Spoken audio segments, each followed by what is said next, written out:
Le contexte préélectoral en France est marqué par, on va dire qu'il y a une inspiration de ce qui s'est passé aux États-Unis et une multiplication des candidatures d'extrême droite. Par exemple, la candidature d'une Marine Le Pen, qui est la candidate traditionnelle de l'extrême droite, du Front National et maintenant du Rassemblement National, a été, si vous voulez, doublée par une autre candidature qui est celle d'Éric Zemmour, qui clairement s'inspire des thèses néoconservatrices américano-sionistes, pour être vraiment concis.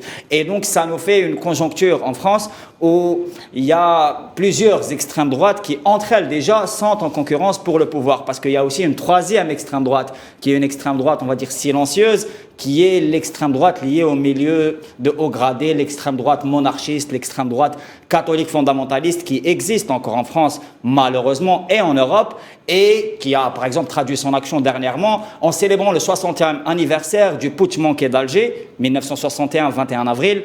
Le 21 avril dernier, il y a eu ce qu'on appelle la tribune des généraux, c'est-à-dire que des généraux à la retraite français ont signé une tribune où, si vous voulez, ils exprimaient leur volonté d'asseoir en gros leur pouvoir et de rétablir ce qui pour eux est si vous voulez, j'allais dire, une sorte d'injustice historique. Par exemple, la perte de l'empire colonial français. Et j'en viens au sujet connexe qui est la perte de vitesse justement de l'impérialisme français en Afrique, premièrement.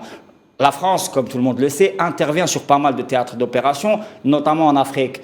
Elle a déstabilisé la Libye en 2011 et on en est toujours à essayer encore aujourd'hui de trouver une solution pacifique et politique pour rétablir un ordre institutionnel en Libye, ce qui est difficile. Et cette intervention a été suivie aussi d'une intervention en 2013 au Mali.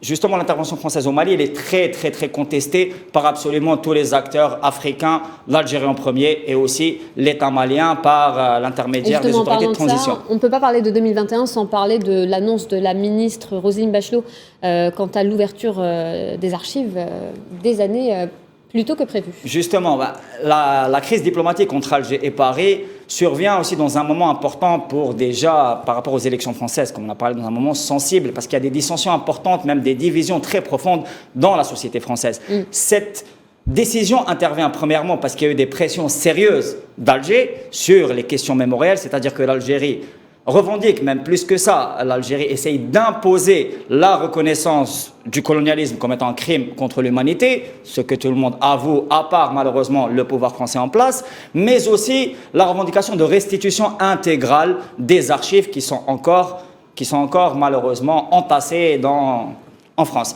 Et donc la décision pour les Algériens et pour d'autres Africains est une décision presque un non-événement, vu que ça concerne une période très limitée. Excellent. Merci Sofiane Baroudi pour cette analyse géostratégique.